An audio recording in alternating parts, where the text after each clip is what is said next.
Bienvenidos. Esto es Primera Llamada. Primera.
Esto es Segunda Llamada. Segunda.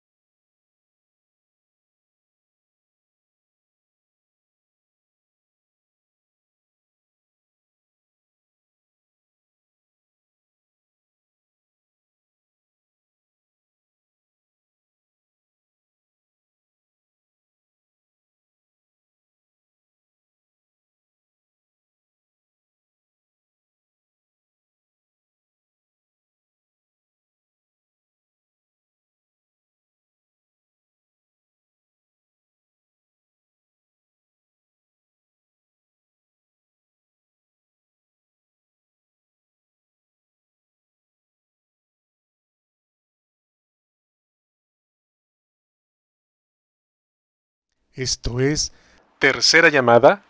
Tercera Llamada. Sean todos bienvenidos. Principiamos. Hola, sean bienvenidos una vez más a una emisión de Miércoles de Chicharrón, aquí en ¿A poco no? Presentado por Jazmín Deneb y Mario Alberto. ¿A poco no? Comunicación de la ciencia. Conocimiento libre para todos.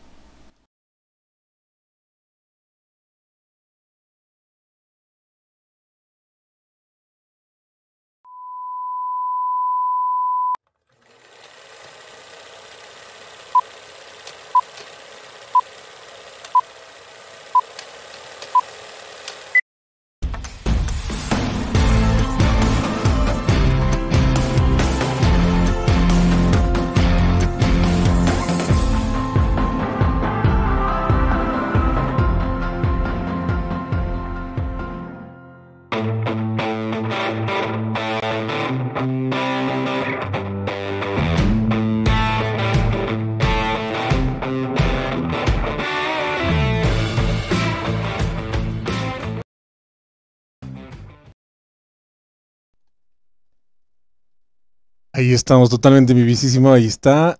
Y aparezcamos totalmente en vivo. ¿Qué tal? Bienvenidos todos. Mi nombre es Mario Alberto, soy cofundador de esto que se llama ¿A poco no? Y pues en la onda internauta, pues estamos en www.apocono.mx. Ahí en pantalla está la paginita. Y pues productos, el día de hoy tampoco va a haber mucho choro porque luego me regañan. No, nadie me regaña, pero ahora no hay tanto choro de entrada. Vámonos a productos, luego de productos en el miércoles de Chicharrón. Y en el miércoles de Chicharrón, que es el día de hoy, porque no es martes ni es jueves, sino que es miércoles. Hasta abajo, ahí está. Tenemos el día de hoy a Asidias en México. Si usted está como yo preguntándose qué son las asidias y por qué se escriben así y por qué están tan bonitas, pues pregúntele usted a Lilian Palomino Álvarez, que nos va a dar la plática el día de hoy. Bombardéenla con muchas preguntas porque es una amiga de nosotros y entonces necesita muchas preguntas. En el chat, por favor, también colóquenos de dónde nos están visitando. Si quieren que mandemos un saludo, el clásico saludo a la tía, a la abuelita, a la mamá, también, como no, con mucho gusto. Y los hacemos llegar ahí con las chicas. Bueno. ¿Qué más? El golezazo también es este que está aquí arriba, obviamente, donde nadie me cree, pero ya vamos a hacer 100,000, nos van a dar nuestra placa y todo el rollo.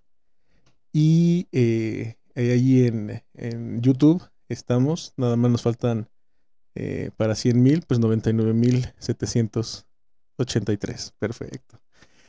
Síganos, por favor, ya saben, campanita, sabe qué tanto se le pone ahí suscribirse y demás.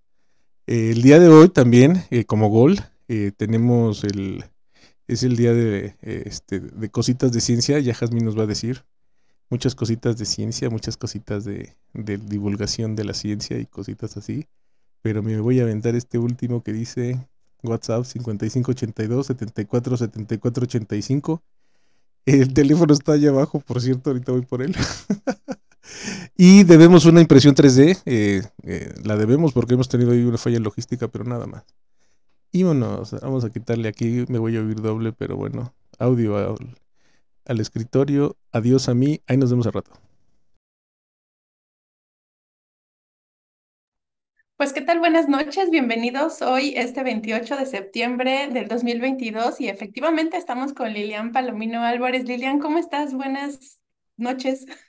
Buenas noches, mucho gusto. Hola, Nene. Hola, Mario. Muchas gracias por la bonita introducción. Muy bien, muchas gracias. Perfecto, pues qué bueno que estás bien. Espero que todas las personas que nos acompañan la noche de hoy también estén bien. Como dijo Mario, bueno, pues estamos en diferentes redes sociales por la Mat Comunicación, por Ciencias TV y también por ¿A Poco No?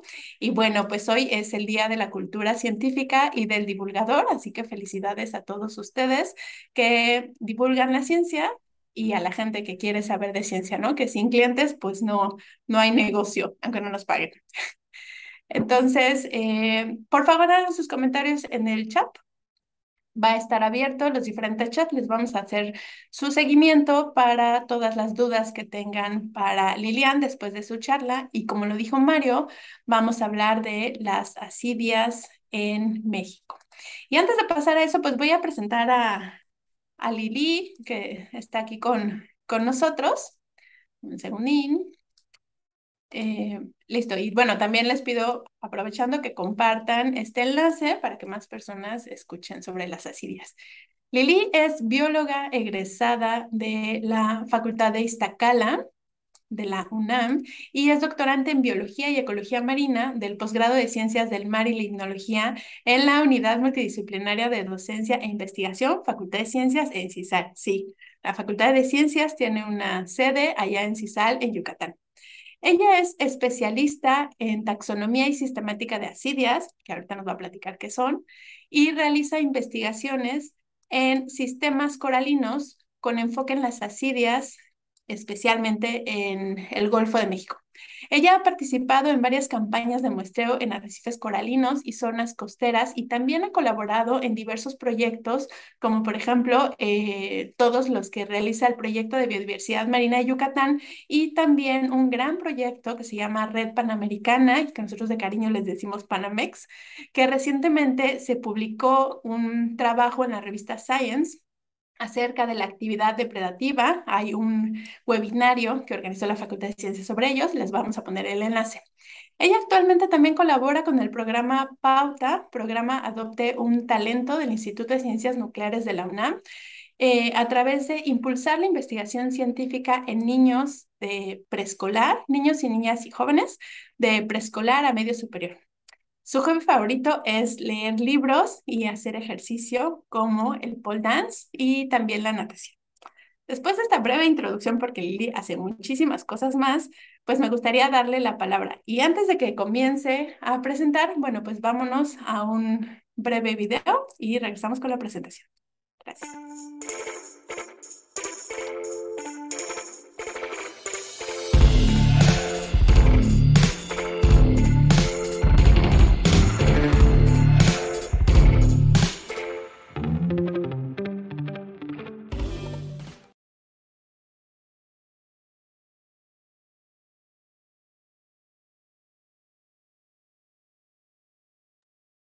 Listo, los dejo con la maestra en ciencias, Lilian, para que nos platique sobre las asidias. Adelante.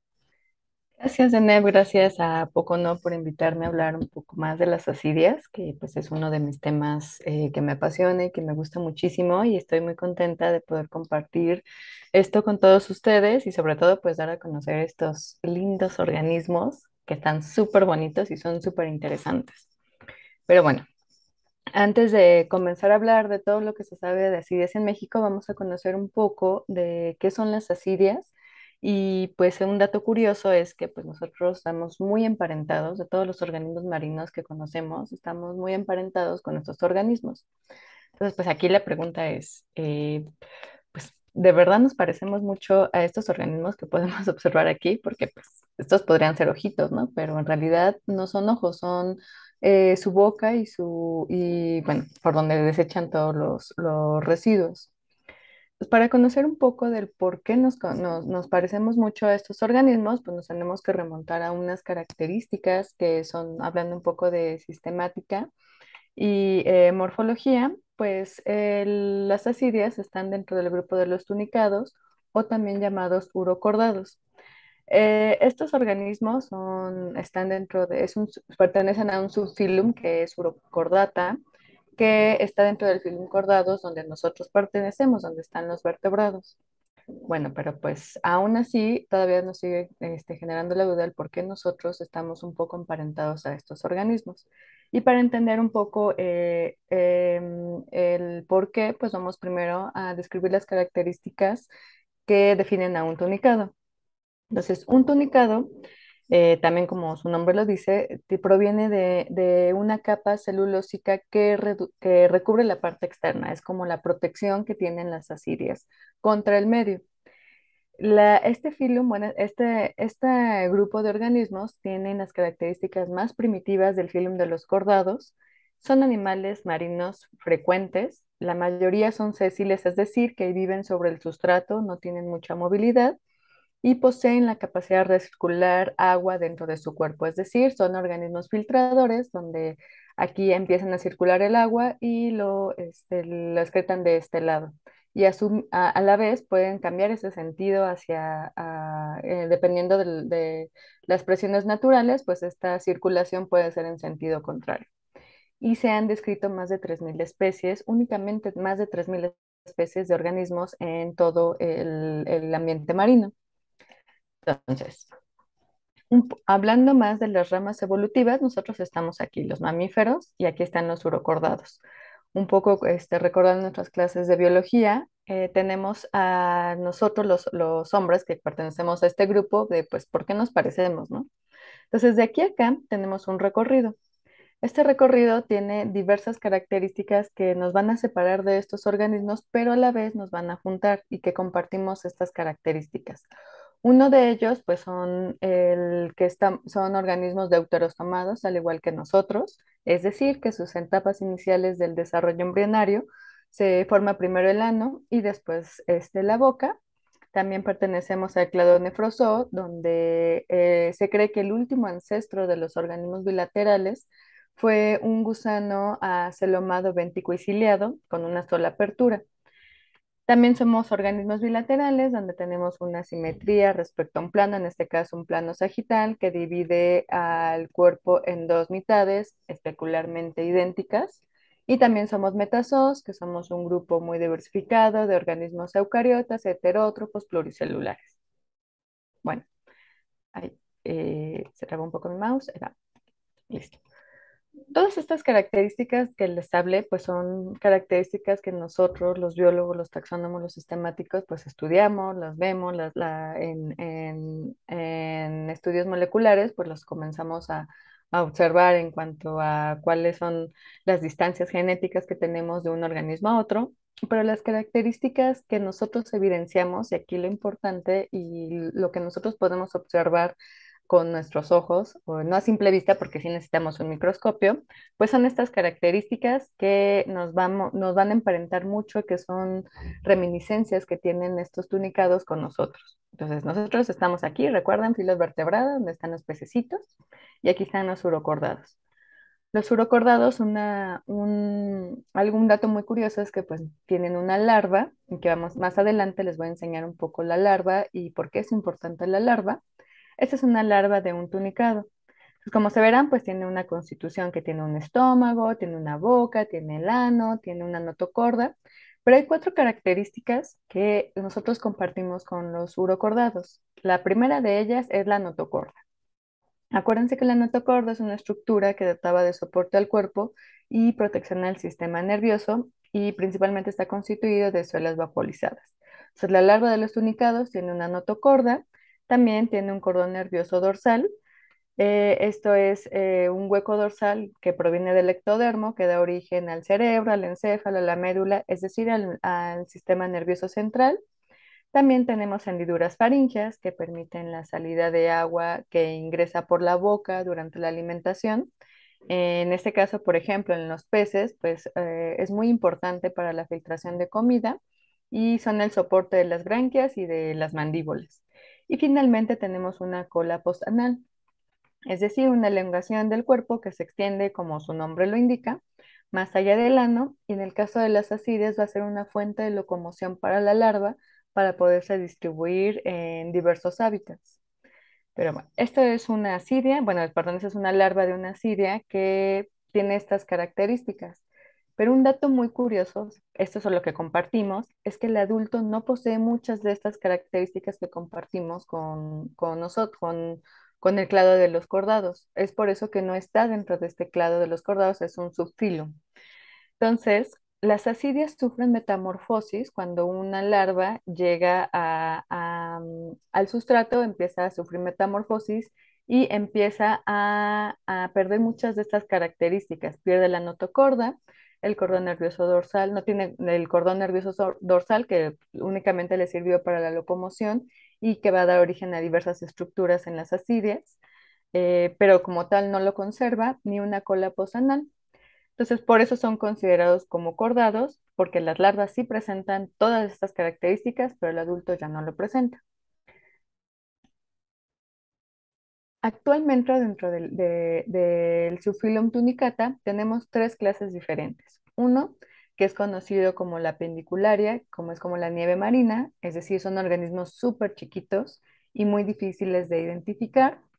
Las ascidias, que son la clase Acidácea, que son organismos bentónicos, que aquí ya vemos que tiene un sifón, tienen las hendiduras branquiales, y los taileazos, conocidos también como las alpas marinas, que viven en la columna de agua. Entonces, como verán, pues son organismos muy diferentes que comparten muchas características. Por ejemplo, aquí tenemos donde filtran el agua y aquí sale el agua. En la clase Tailácea, en las alpas, estas estructuras están contrarias. Esto les va a servir mucho que en los estados adultos, en la locomoción, y como notarán, pues viven en grupos, ¿no? Viven en asociaciones. Y pues la nieve marina, que se parece mucho a la larva y conserva muchas de las caracteres de la larva, pero también pierde las características que habíamos mencionado antes. Ahora, hablando un poco más bien ya enfocándonos en la clase Acidácea, pues son organismos bentónicos, están ampliamente distribuidos en todos los mares, en todo el océano y en los ecosistemas marinos, y tienen una vida poco activa. Entonces, al tener una vida poco activa, su sistema nervioso es bastante reducido a un pequeño ganglio cerebrócido que tiene algunos nervios que va hacia los músculos del cuerpo que básicamente tienen la función de retraer estos sifones. Es decir, cuando la asidia detecta algún estímulo o alguna presa, al que está siendo presa, estos sifones se retraen, expulsan el agua para protegerse, igual con la túnica. Su sistema circulatorio, porque también tienen un pequeño corazón aquí tubular, da origen a algunos vasos sanguíneos que van a alimentar a todo el cuerpo y también a la túnica. Y como verán aquí, pues este es un sistema, un esquema general de una asidia, porque las asidias también las podemos encontrar de forma colonial o de forma solitaria. Es decir, en la forma colonial, esta túnica es compartida con los diferentes organismos que viven dentro de esta túnica y los solitarios pues tienen su propia túnica, su propia protección. Entonces, las asidias tienen un sifón inhalante, un sifón exhalante, el sifón oral, el sifón atrial.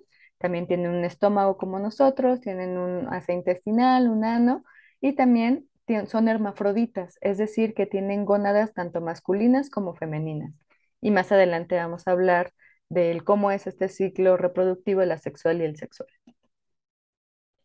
Aquí está, hay un pequeño video de cómo esa es una especie que se llama Ectenacidia stialoides, se encontró bajo un coral muerto.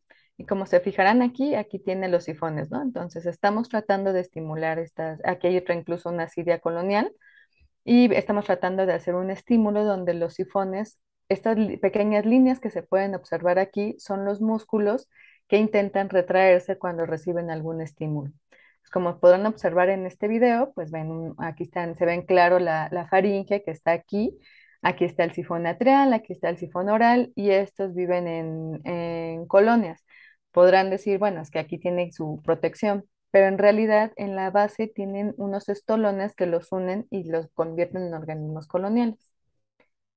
Ahora bien, hablando un poco de la larva, esta es una larva que se encontró en Arrecife Cayo Arcas, de una especie que se llama Ectenacidia turbinata, y como verán, pues empieza a nadar la larva, ¿no?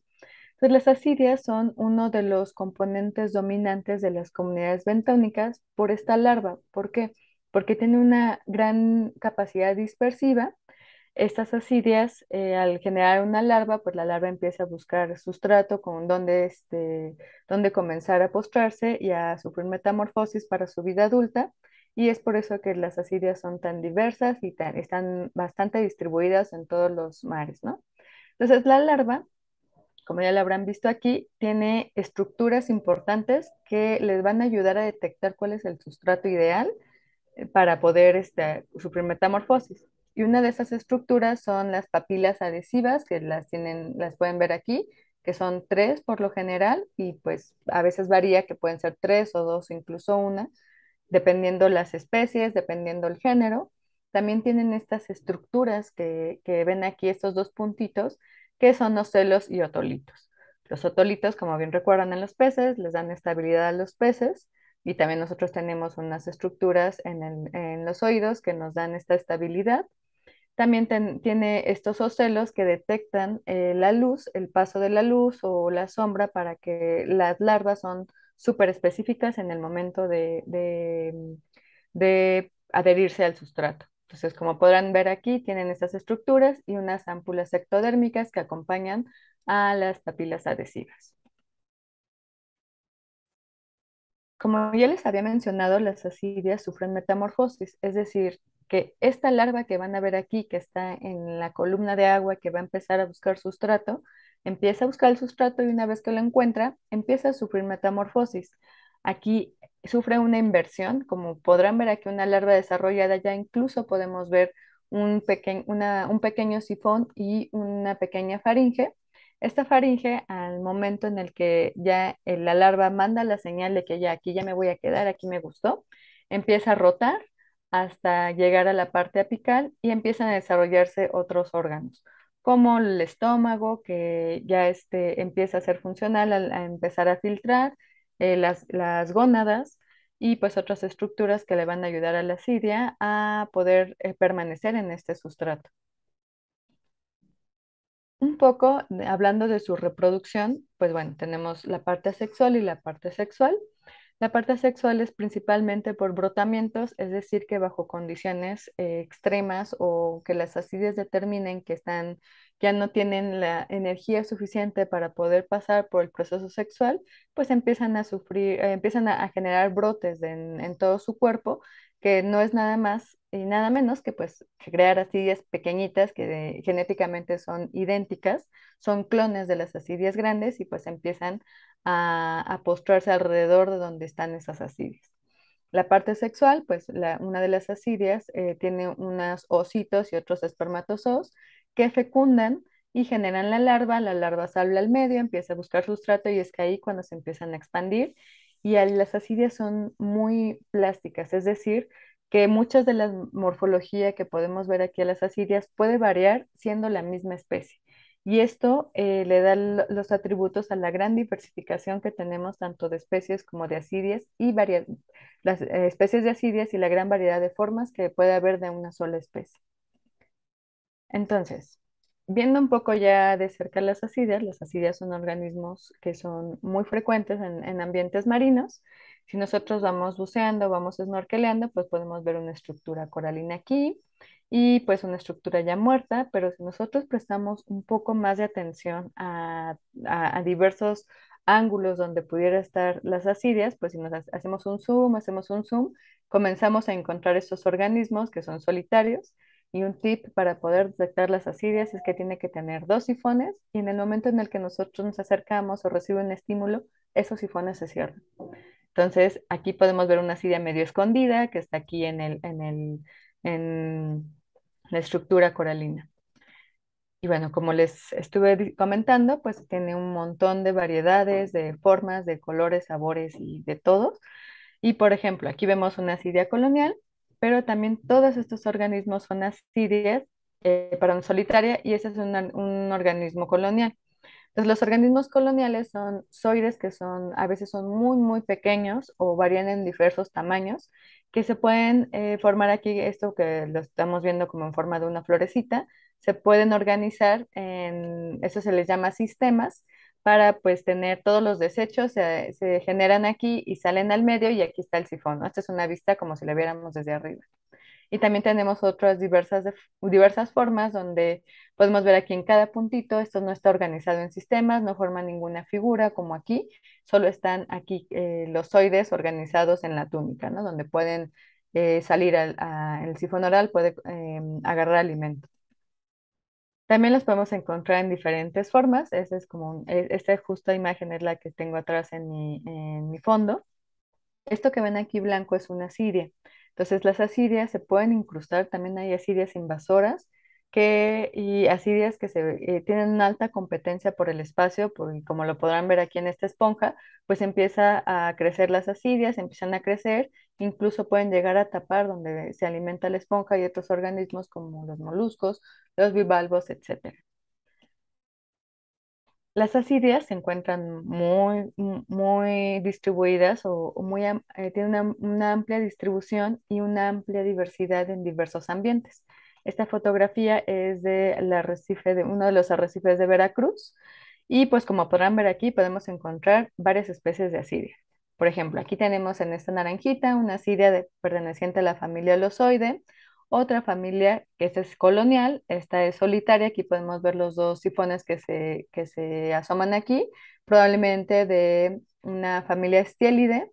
Aquí también tenemos otra familia que es colonial, que donde los oides son súper pequeñitos, pero también es una siria colonial que se va expandiendo. Y por aquí, pues abajo de la foto ya no se alcanza a ver aquí, pero también hay otras especies de asirias. Entonces, como podrán ver en un recuadro muy pequeño, podemos encontrar muchas especies de asirias. Al mismo tiempo, las asirias son muy importantes porque en diversos países son cultivadas y forman parte de la cultura gastronómica de muchos países. Sobre todo lo que se come de estas asirias, por ejemplo, este es un platillo típico de Japón, que es Asidia chilensis, o no me acuerdo ahorita la especie, pero es una asidia perteneciente a una familia que tiene una musculatura muy fuerte. Entonces, eso es realmente lo que se comen o que disfrutan de esta gastronomía. Y también son importantes en la farmacéutica porque muchos de los compuestos que producen las asidias también son utilizados en la farmacéutica. Por ejemplo, este compuesto de Ctenacidia ET743, de Ctenacidia turbinata, de la larva que les enseñé en las diapositivas anteriores, pues se sacó un compuesto que está demostrando que sirve contra los sarcomas. Y recientemente, pues también sacaron un compuesto que pudiera, hace un año o 2 años, que pudiera servir contra el COVID. Entonces, hablando un poco más de pues, la diversidad de especies que presentan, estas son las especies coloniales, estas y estos, que pueden presentar diversas formas y también por las asidias solitarias. Para que nosotros podamos identificar las especies de estas asidias, como podrán ver, las asidias pueden ser cualquier forma y tienen muchas formas, nosotros nos basamos en unas claves. Actualmente existen 17 familias registradas en el Atlántico que está aquí. Entonces nosotros lo que hacemos es, a partir de una serie de caracteres taxonómicos, usamos estas claves tabulares que consisten pues en el llenado de cada una de estas columnas hasta llegar a familia, Una vez que nosotros llegamos a familia, muchas de las estructuras no son visibles en las asidias, pero pues también nos apoyamos de otros caracteres en ese momento y también pues de la experiencia. Llegamos a nivel de género. Una vez que llegamos a nivel de género, hay otras claves igual tabulares parecidas a estas, pero para llegar a especie nosotros tenemos que hacer una serie de procesos entre leer cada una de las especies registradas, ver las variaciones morfológicas que hay e incluso aún así con muchas de las características que necesitamos no podemos llegar a especie. Esta es una de las grandes problemáticas que tiene la identificación de especies de asirias. Otra herramienta muy importante para identificar asirias son las herramientas moleculares. Entonces, en las herramientas moleculares se tiene que entre el 99 y 100% de similitud con otros códigos genéticos es suficiente para decir que esta es una especie esta es una especie, asegura esta especie de asidia. Pero menor a eso, ya en un 97, 96% ya estamos hablando de otra especie. Entonces, utilizamos estos ejemplares, los pasamos por lupas y algunas técnicas, aquí si quieren conocer un poco más del procesamiento de esta fauna, pues aquí les dejo un código QR que los va a redirigir a la página de Diversidad Marina de Yucatán, donde podrán encontrar este manual de procesamiento de fauna bentónica y no solo de ascidias, sino de otros organismos bentónicos. Entonces, retomando un poco de cómo se identifican estas especies, utilizamos diversas herramientas, desde que buscamos larva, buscamos las gónadas, es decir, lo que quiere decir es que las ascidias tienen que estar sexualmente maduras para poder caracterizar esta morfología de las gónadas y llegar a especie. En muchas de las especies de didépnidos necesitamos que los zoides estén sexualmente maduros para poder determinar el espermiducto, que es pues, los ductos espermáticos donde salen los espermatozoides y estos están en forma de espiral, el contar el número de vueltas que hay en esta espiral, etcétera. Una de las herramientas que nosotros utilizamos en las ascidias es la identificación de espículas y solo una familia, bueno, una familia y un género de otra familia tienen espículas en las ascidias, que son la familia Didepnide, que el estudiante Rodrigo está enfocando sus estudios en esta familia específicamente. Y pues como se fijarán, pues esa es una escala, ¿no? Que cuando mucho este es de aquí a acá es 1 centímetro. Entonces, como verán, esta pedazo de colonia tiene todos los zoides, tiene más de, yo creo que unos 70 zoides aquí adentro en este pedacito de colonia. Entonces, se imaginarán de qué tamaño es este zoide de las ascidias, pues, súper, súper, súper pequeños. Esta es una de las familias más difíciles de identificar y que aún así, pues tratamos de lograr especie, ¿no? De llegar a especie. Entonces, aquí necesitamos uno que aquí esta es la faringe, las ascidias sufren modificaciones en su estructura, entonces esta bolita que ven aquí es la faringe y necesitamos contar el número de filas que tiene esta faringe y a su vez necesitamos contar aquí tiene que tener las gónadas para contar los espermiductos que tiene, si tiene espermiductos, si no lo tiene, etcétera. Una de las herramientas para poder conocer las espículas que nos va a ayudar a identificar las especies, pues es la microscopía electrónica de barrido. Aquí tenemos una diversidad en la morfología de estas espículas. Entonces, en estas espículas, pues únicamente se pueden observar con microscopía electrónica de barrido. Nosotros para poder caracterizar estas espículas, que tenemos que determinar cuál es el número de radios en un eje, cómo es la forma de estas espículas, si la punta es truncada, si aquí es una espícula tetraédrica, si de plano es en forma de disco, toda la variedad que tenemos de espículas por especie. Esto es necesario pasarlo por microscopía electrónica de barrido para que nosotros podamos ver así tal cual vemos aquí en el microscopio. En el microscopio nunca en una lupa o en un microscopio óptico nunca vamos a poder observar estas estructuras. Y pues bueno, actualmente estamos en colaboración con la maestra en ciencias María Berenice Mendoza Garfias del Instituto de Biología, pues para tratar de determinar toda la diversidad de espículas que hay en esta familia específicamente. Entonces, la pregunta sigue siendo, ¿qué sabemos de México de ascidias? Vamos a hablar un poco del Golfo de México, de esta parte que está aquí. Entonces, todos los registros que se tenía, todo lo que se sabía del Golfo de México en las ascidias, estaban principalmente la mayor parte del conocimiento al norte del Golfo de México, es decir, en Florida. Florida, Texas, todo Estados Unidos. Entonces, todo lo que se sabía de las especies que existían en el Golfo de México estaba congregado en estas zonas, unos pocos en Yucatán, unos cuantos registros en Yucatán y unos cuantos en Veracruz. En el 2019, junto con la colaboración de la doctora Rosana Rocha, el doctor Nuno Simões de la Facultad de Ciencias, la doctora Rosana Rocha es una especialista a nivel mundial de la Universidad Federal de Paraná de Curitiba, Brasil, pues empezamos a generar los primeros registros. Entonces, estos registros pues consistían en la mayor parte del sureste del Golfo de México y unos cuantos de Tuxpan y de Veracruz. Y hicimos los primeros registros para el sur del Golfo de México con 31 especies, de los cuales 10 nuevos registros eran para el Golfo de México.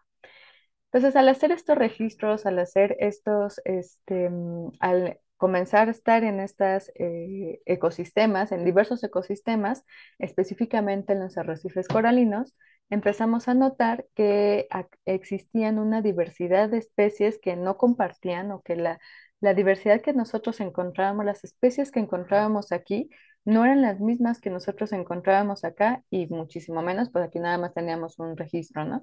Entonces, todas las especies que encontrábamos aquí no compartían especies que estaban acá. Entonces, por lo que eso fue uno de los objetivos del proyecto doctoral que estoy realizando, fue pues esa la primera pregunta, ¿no? De por qué hay especies aquí que no hay acá y si realmente hay un patrón, ¿no? Entonces, estos muestreos pues fueron aleatorios, empecé a conocer toda esta diversidad de acides que hay aquí y la siguiente pregunta fue, bueno, ¿por qué estas especies que hay aquí son diferentes de las que hay acá y si realmente eran diferentes? Entonces, el trabajo que nos empezamos a enfocar en los arrecifes de coral.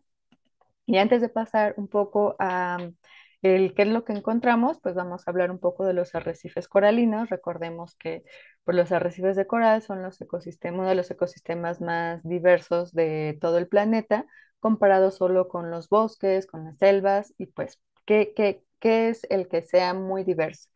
Bueno, recordemos que la diversidad de especies se refiere a la riqueza de especies, es decir, se mide adecuadamente como el número de especies en una muestra de tamaño estándar, es decir, en este ecosistema. Y bueno, gracias a esta gran diversidad es gracias en su mayor parte, o casi en toda la parte de la diversidad de los arrecifes coralinos, es gracias a los organismos bentónicos, es decir, los organismos que viven en el sustrato. En este esquema que me gusta muchísimo mostrar lo extrajimos de Dubsky y Stramberg del 2011, pues en un pequeño, en 3 metros por 12 metros, encontramos una variedad de organismos de muchas especies, tanto de animales como de plantas, en estos ecosistemas coralinos.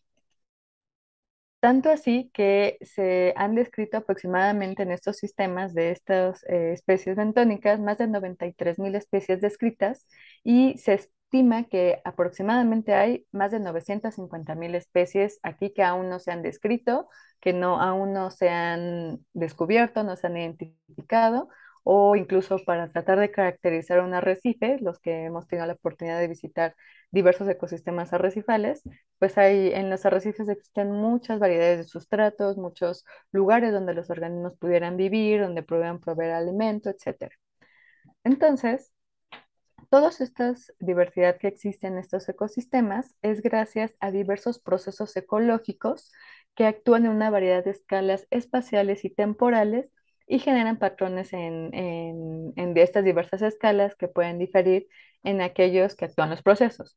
¿Qué quiere decir esto? Esto pues fue uno de los primeros axiomas de Levin en 1992, que en esa etapa pues la ecología empezaba a tener un momentum donde empiezan a investigar muchos procesos ecológicos, que esos procesos ecológicos tal vez ocurran al mismo tiempo, no ocurran al mismo tiempo en diversas escalas espaciales, geográficas, temporales. Entonces, pues esto es uno de los principales postulados, ¿no?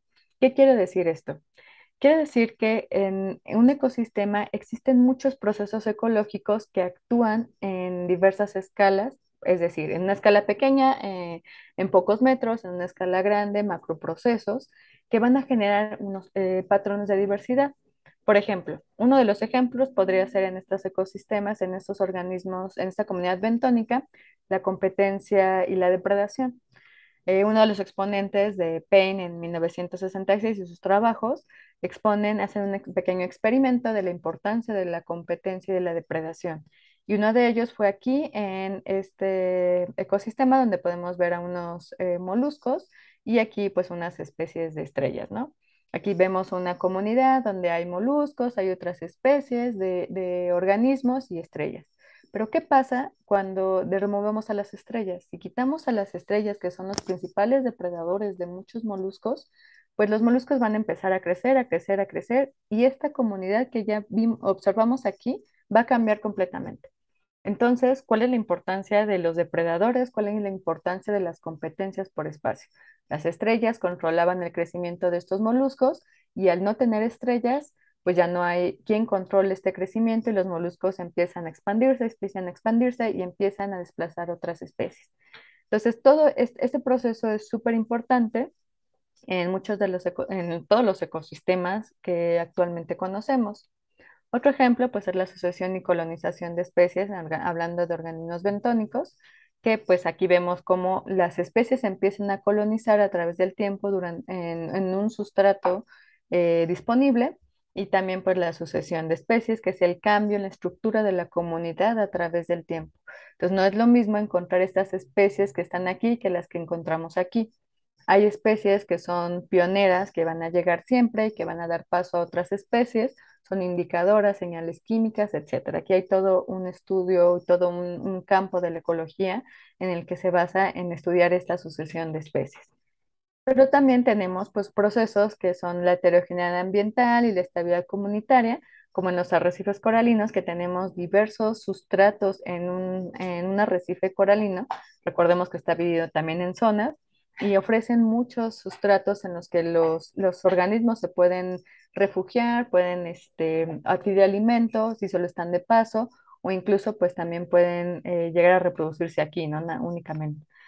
Todos estos procesos pues han sido estudiados a través de muchos modelos, que aquí los podemos observar, algunos de ellos, y estos procesos pues van a generar patrones de diversidad de especies. Entonces, un patrón implica alguna ordenación de la repetición y la existencia de esta repetición implica que alguna predicción es posible. Es decir, si nosotros vemos patrones de distribución ahí, lo que nosotros podemos observar y lo vemos consistentemente, entonces lo vamos a poder predecir en algún otro ecosistema que sea similar o incluso también en el tiempo. Ya retomando un poco y regresando un poco a los arrecifes de coral y un poco las asidias, pues todos estos estudios que se han realizado pues han sido abarcados solo en alguna escala, es decir, solo en esponjas de este arrecife que va a ocurrir aquí o en otros organismos un poco más carismáticos como los corales, que pues es el objeto de estudio de los arrecifes coralinos. Pues vamos a estudiar a los corales, qué va a pasar con si yo si se remueve un coral, qué pasa, etcétera, ¿no? Entonces, existen realmente pocos estudios en el Gran Caribe que abarquen muchas escalas espaciales y que abarquen muchos procesos para tratar de comprender por qué estas especies se distribuyen de tal forma. Uno de ellos, por la mayor parte, está enfocado en la ictiofauna rectal, en corales, en esponjas, específicamente en México, por ejemplo, los trabajos de Núñez, Lara y colaboradores enfocan específicamente en la ictiofauna recifal y determinan que pues, los peces se distribuyen de acuerdo a la morfología del arrecife. Otro ejemplo es Jordan en el 2002, donde estudia las gorgonias y detecta un patrón longitudinal que decrece hacia acá, hacia Veracruz, en la diversidad de especies de las gorgonias que hay aquí. Y bueno, ni hablar de las asidias, ¿no? Que son organismos un poco más chiquitos, que no son muy conocidos y que pues hay muy pocos trabajos que abarcan la mayor parte de los trabajos de asidias, como son organismos que compartimos muchas características filogenéticas, son objeto de estudio de embriología, de farmacéutica. Entonces, todos estos, los trabajos se centran más que nada en el mundo del molecular, de embriología, de sistemática y también de taxonomía, ¿no? pero hay muy pocos que realmente abarcan muchos procesos del por qué las asidias se ponen aquí en estos arrecifes y por qué no allá. Entonces, una de ellas, pues, es Monniot y Monniot, que son de los grandes exponentes en la taxonomía de asidias, que pues empieza también a identificar que hay algunas especies que dependiendo el oleaje, dependiendo la marea, pues se van a vivir en ese sustrato. Y recientemente, Guerra y Castro y colaboradores en el 2016 publicaron un artículo donde identifican que aquellos procesos que ocurren a pequeñas escalas, fueron mucha fauna bentónica, pero dentro de ellas estaban las asidias y determinan que la mayor parte de la variación que hay, es decir, lo que nosotros podemos observar ahí se debe a procesos a pequeña escala, como la competencia, como la depredación, como otros procesos de la fenología de la especie, reproducción, tipos de reproducción, etcétera, son los más importantes y que van a determinar que estas asidias estén aquí o que estén acá o que no estén aquí o que no estén allá. Entonces, a partir de esto, nosotros empezamos a inferir, tuvimos una hipótesis de el por qué las asidias se ponen, o si es que hay un patrón, es decir, que los procesos ecológicos, al operar en escalas diferentes, generan estos patrones. Primero, nuestro primer objetivo, pues es, vamos a determinar si hay un patrón y si lo hay, ¿a qué se debe este patrón?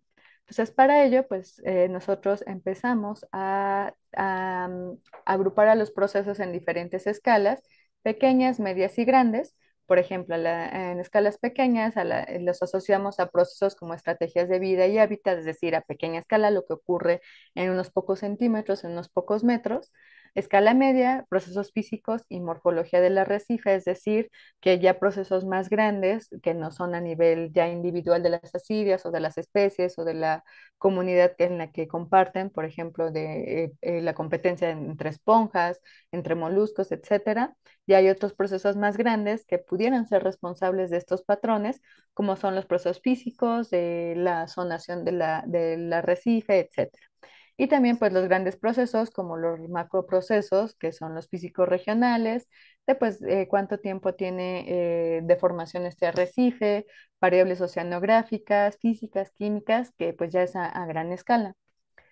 Para poder identificar esto, pues nosotros fuimos a los arrecifes, tuvimos una unidad muestral, es decir, bajamos con cuadros de uno por un recuadro de 1 por 1 metro, y en cada sitio de muestreo nosotros tratamos de muestrear 50 cuadros, 50 recuadros, donde en cada recuadro pues identificamos las especies de asidias. Ya con lo que les platiqué, pues las asidias no son fáciles de identificar bajo el agua, se pasa por toda una serie, y las especies que no son de identificación inequívoca, pues se agarraba un pedacito de la colonia o un organismo para poder identificar en el laboratorio y se anotaban otras componentes como la posición geográfica, la profundidad y el tipo de sustrato.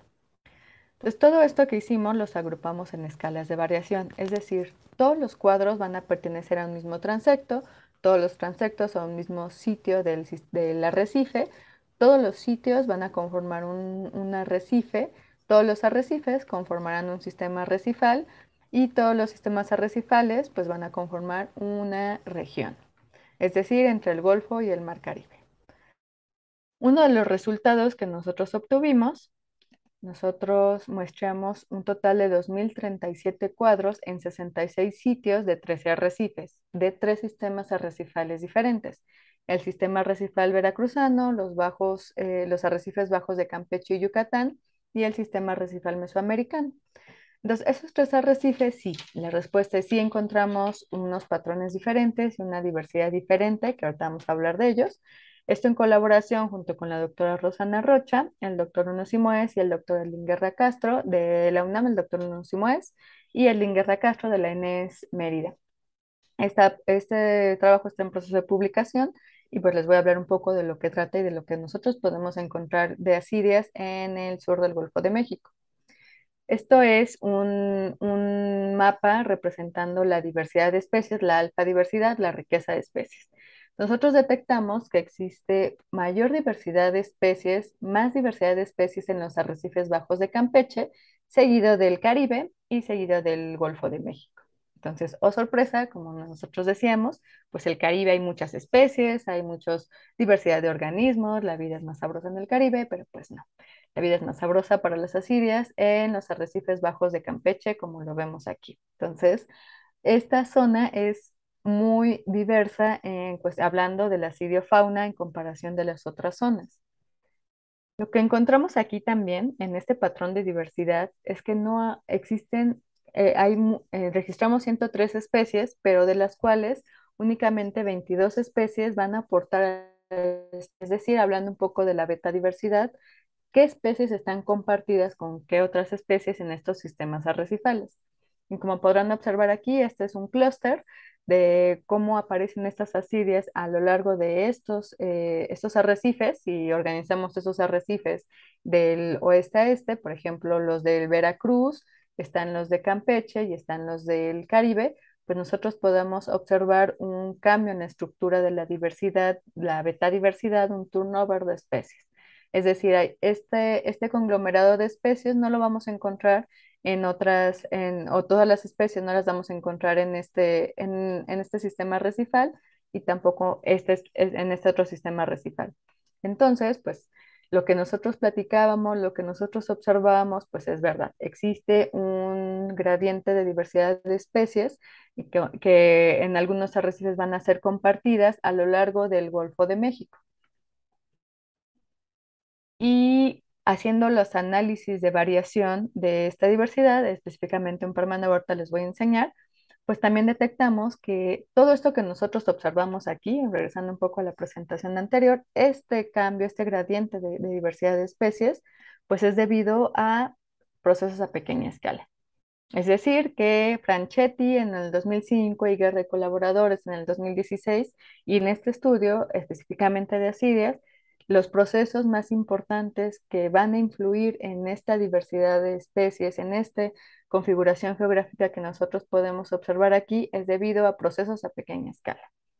Y aquí, bueno, la evidencia estadística, pues aquí cada uno de los niveles de variación, las escalas de variación fueron significativos a los que ya, cuando dominan un poco la estadística, pues sí son significativos, quiere decir que sí hay una variación en estos niveles, pero al mismo tiempo cuando observamos los componentes de variación, la variación que aporta en cada nivel de cada escala, pues observamos que la mayor parte de variación aquí es a pequeña escala.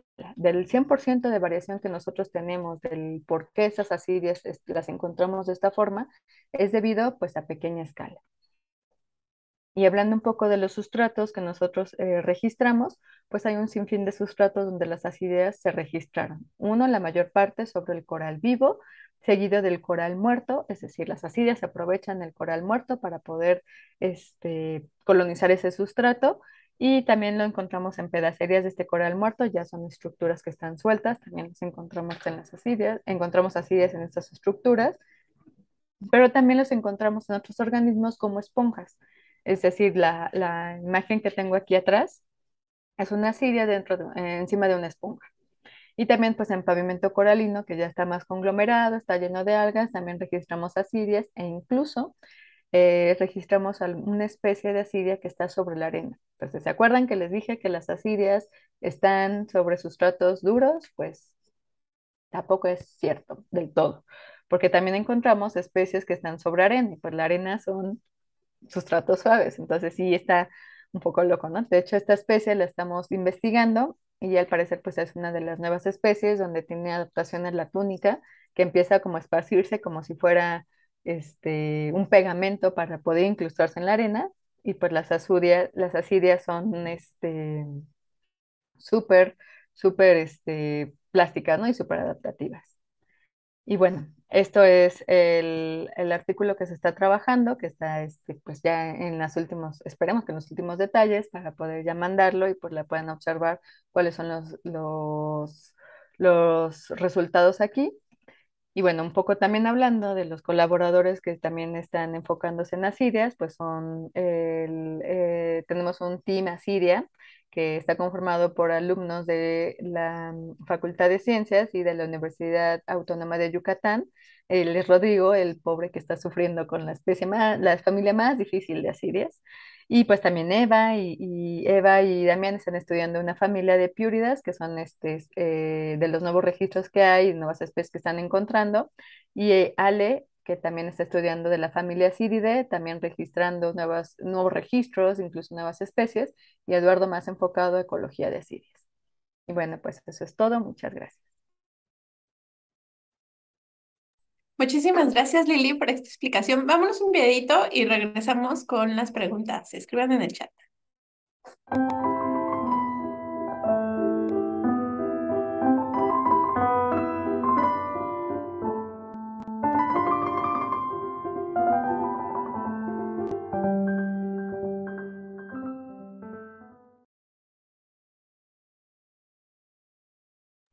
Pues estamos regresando a este miércoles de chicharrón. Acabamos de escuchar a Lilian Palomino Álvarez con su nombre artístico, que nos acaba de platicar no solamente de las asidias en México, que es lo que no se sabía, que es lo que se sabe ahora, pero nos dio un tour de por qué esto que parece un invertebrado, en realidad está más emparentado con nosotros, los seres humanos, que con otros invertebrados, como por ejemplo podrían ser las esponjas.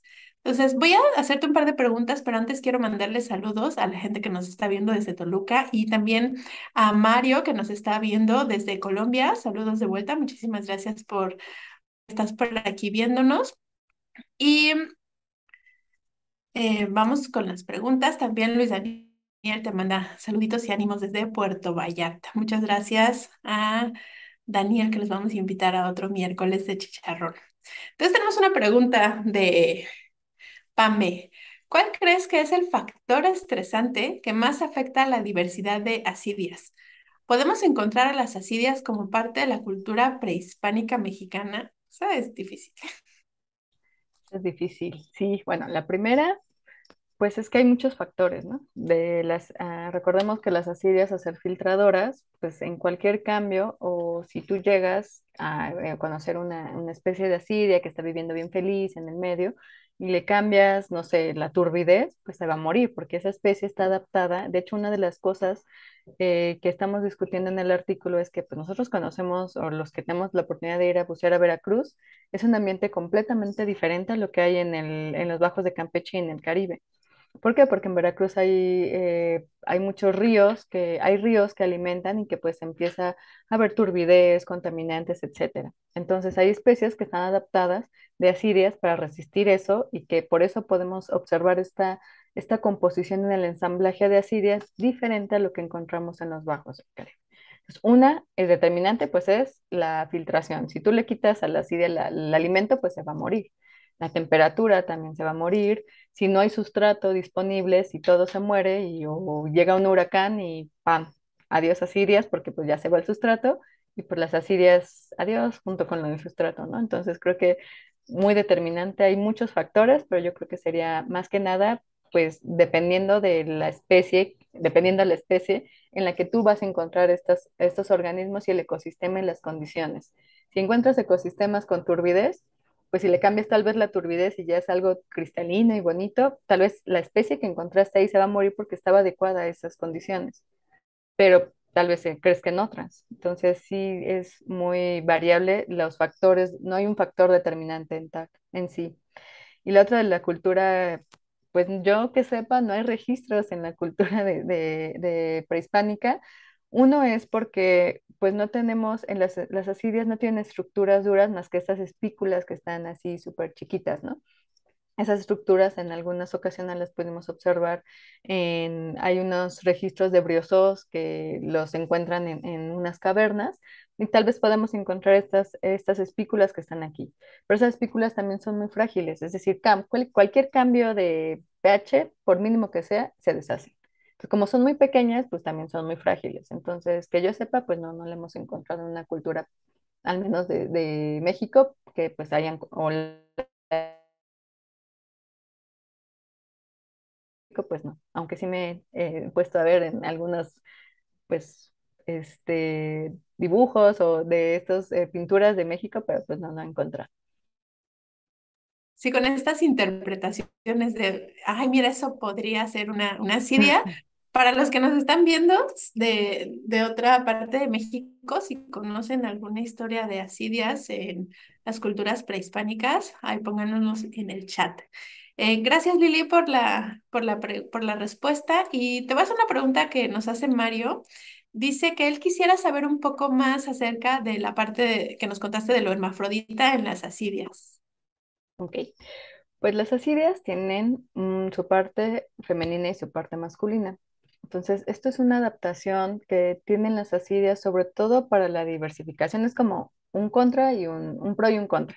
Uno, porque los productos gaméticos los producen al mismo tiempo o asincrónicos o de plano ya no los produce una vez o dependiendo de estas condiciones. Entonces, como son muy o sea, se adaptan al medio, son muy plásticas, estas asirias lo que hacen es de, bueno, vamos a producir gametos y los gametos los sueltan en la colonia, adentro o fuera en el ambiente, fertilizan y pues ya tenemos variación genética. Pero también no logran salir estos gametos y se fertilizan entre ellos mismos y pues ya tenemos la misma información genética, ¿no? O esta parte de la sexual donde, bueno, pues ya si las así están viendo que me voy a morir porque hay otras condiciones y ahora lo que quiero es generar muchos organismos y rápido, para que al menos uno sobreviva, uno de mi clon sobreviva y pues pueda seguir perpetuando la especie. Entonces, voy a sufrir reproducción asexual y voy a brotar y va a empezar a haber muchos como yo y ya quien resista, genial, y ya se quedó ahí en el lugar, ¿no? Entonces, estas adaptaciones son una de las fenologías de las especies y que pues también podemos encontrar una amplia diversidad de especies. Es decir, la variación intraespecífica que podemos encontrar interespecífica entre especies de asirias es impresionante. Incluso en los caracteres morfológicos, que ahora tuvimos la experiencia bueno, uno de los colaboradores, Alberto Guerra, sufrió de este proceso de poder. Estamos identificando especies nuevas, de decir, no, es que mira, Alberto, sí encontré zoides con esto más, pero no son todos los zoides, solo son unos zoides. Entonces ahí el pobre Alberto ahí va a ir, borra su dibujo y dice, no, está bien, vamos a regresarlo a esto.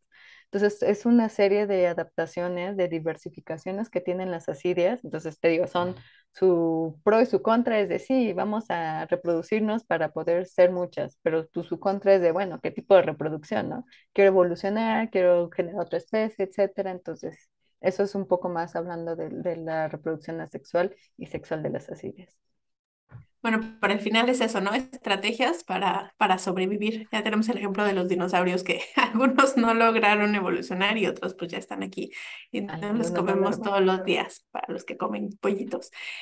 Pregunta Aurora, bueno, primero dice que es muy interesante, que es un grupo del que se sabe poco, y su pregunta es que dice que ella tiene problemas al distinguir a los organismos coloniales, que si tienes algún consejo para distinguir a las ascidias de esponjas, hidroides, briozoos, a simple vista, fuera de su medio o ya en el laboratorio, por favor.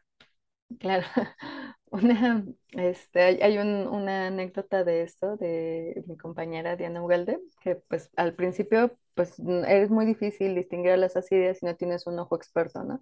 Entonces lo primero era como de, bueno, ¿y cómo le hago para distinguir a una ascidia de una esponja?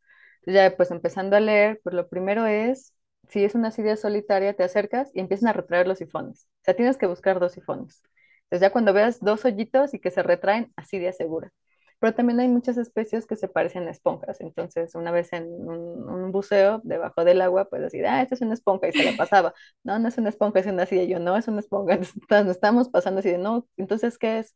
Entonces, hay veces en las que sí, e incluso hasta la doctora Rocha, en una inmersión que tuvimos en CISAL, pues veía que se tardaba mucho tiempo en sacar una foto y veía y subía. Entonces, pues yo estaba alrededor de ella, de, oye, ya vamos a ver otro lugar. Y al final, pues arriba me dijo, es que le estaba sacando una foto porque es importante conocer los caracteres a una estructura, ¿no? Veía dos sifones y resultó ser una esponja. Entonces, sí son engañosas. Lo que se tiene que hacer primero es acércate lo más que puedas, trata de estimularlo, tal vez no así ponerle el dedo como lo viste en el video, pero lo que necesitaba era ver si estaba viva esa colonia. Trata de pues hacer un estímulo, un movimiento para ver si se retraen, esas son las iris. Otra, pues es ya con un ojo experto, pues ya de plano ves de así bajando en la inversión, así esta es una asidia, ya, fin. Entonces es como la práctica, ¿no? Y pues es práctica de, bueno, esta es una esponja, no, esta es una asidia y también se siente, ¿no? El palparlas un poco, pues se siente esponjoso. Y por lo general las asidias también son un poco más rígidas por la túnica, no son tan esponjosas como las esponjas. Justo iba a decir que no lo hicieran como en el video, pero qué bueno que nos aclaraste Y esa sí, parte. no, no, eso la verdad es que pues le puse el dedo por la corriente porque así de, entonces sí, o sea, trataba de moverlo con todo el sustrato para que pues retrayeran, pero pues ya cuando quería meterlo, pues ya le tuve que hacer el dedazo, pero no lo hagan, por favor. No, porfa, cuiden ahí a los seres vivos. Sí, Te pregunta, Mar, justo hizo la pregunta cuando estabas platicándonos sobre la parte de las espículas y la microscopía electrónica y cómo identificarlas. Entonces, su pregunta es que si con una foto, ¿hasta qué nivel se puede identificar familia, género, asidia? ¿Cómo va eso? eso va a depender de la familia. Aquí ya no es ni siquiera de la especie. Entonces, una foto para nosotros identificarlo en asidias es súper difícil, porque hay mucha diversidad. Las asidias, recordemos, son súper plásticas. O sea, las asidias vamos a encontrar incluso especies que vamos a pensar que son otras especies, de no, es que esta especie no puede ser la que yo conozco.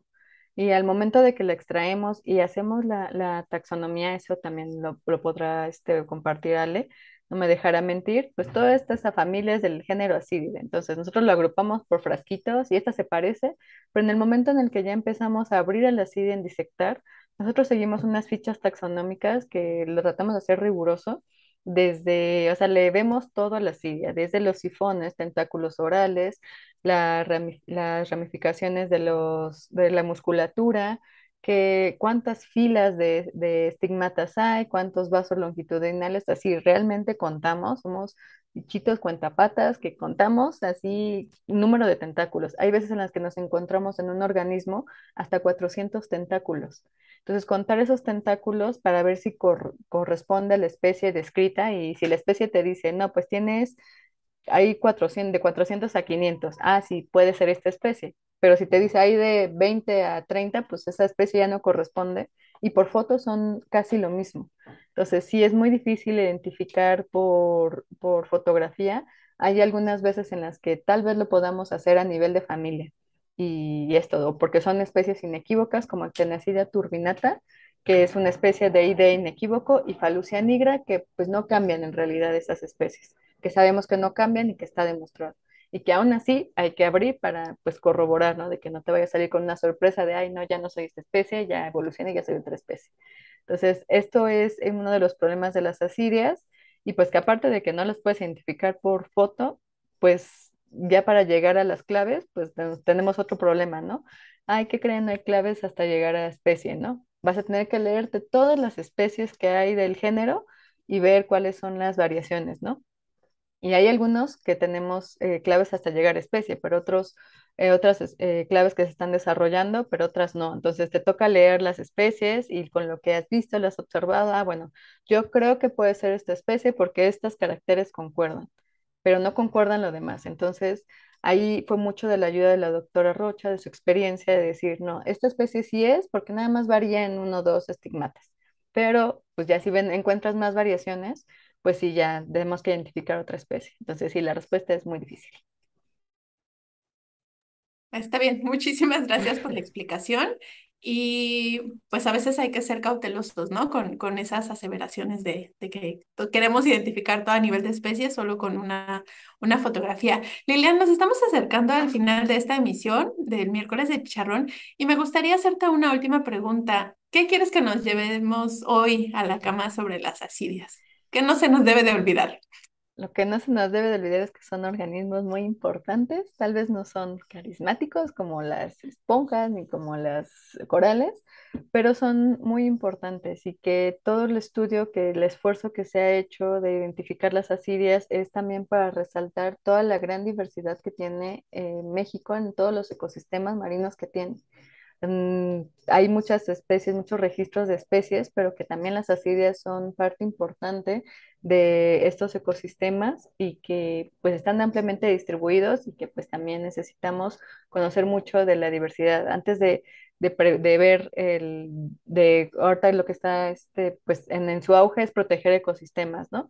Bueno, vamos a proteger los ecosistemas porque nos han dicho que hay que protegerlos, pero antes de eso debemos entender el por qué estamos protegiendo estos ecosistemas y entender una de las partes del por qué es de, bueno, ¿qué hay en este ecosistema tan importante porque lo vamos a proteger? Y pues uno de ellos son las bellas ascidias.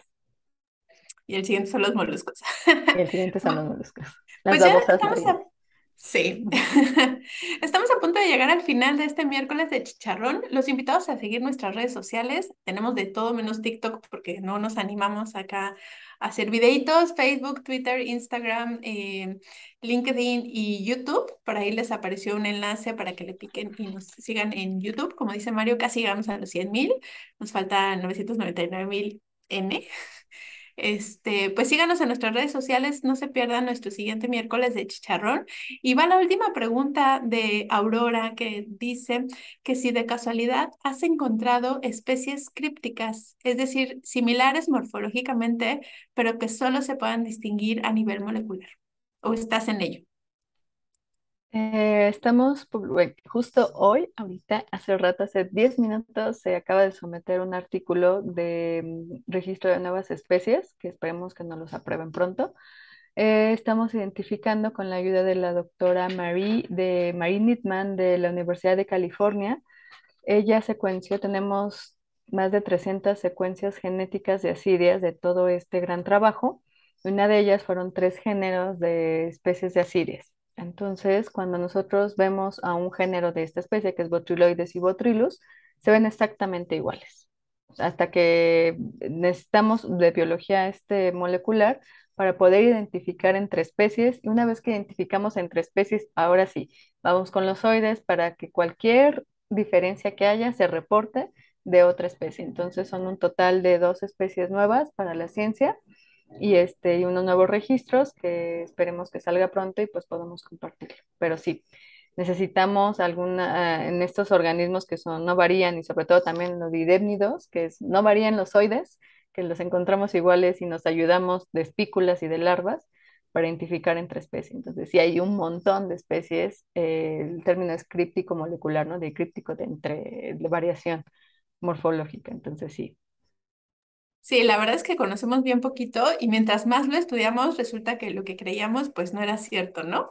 Y eso es Exacto. con muchísimas cosas que no tienen pelos, plumas y escamas. Exacto. Pues muchísimas gracias, Lilian, por haber estado con nosotros en este miércoles de Chicharrón. Gracias a Mario, que está en la parte técnico-administrativa logística. Y a todos ustedes por habernos seguido en una emisión más del miércoles de Chicharrón. Nos vemos la siguiente semana con otro tema de ciencia. Y saludos a todos. Nos vemos. Gracias, un gusto. No te vayas, Lili.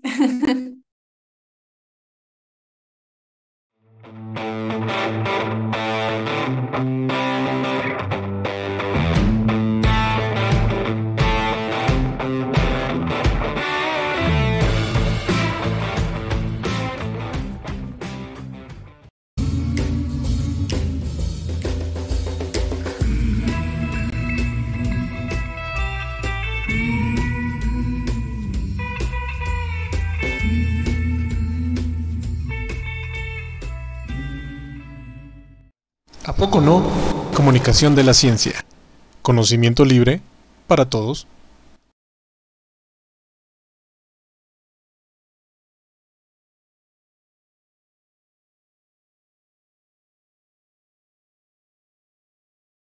Hola, mi nombre es Jasmine Denier. Soy bióloga, estudié en la Facultad de Ciencias de la UNAM y actualmente me dedico a estudiar moluscos. O dicho de otra forma, soy malacóloga y conquilióloga. Hola, mi nombre es Mario Alberto. Soy físico por parte de la Facultad de Ciencias de la UNAM. Y pues estamos aquí haciendo una empresita que llamamos ¿A poco no? También estaremos en algo de radio o haciendo algo de radio. Espero sea de su agrado. Será totalmente en vivo. Gracias.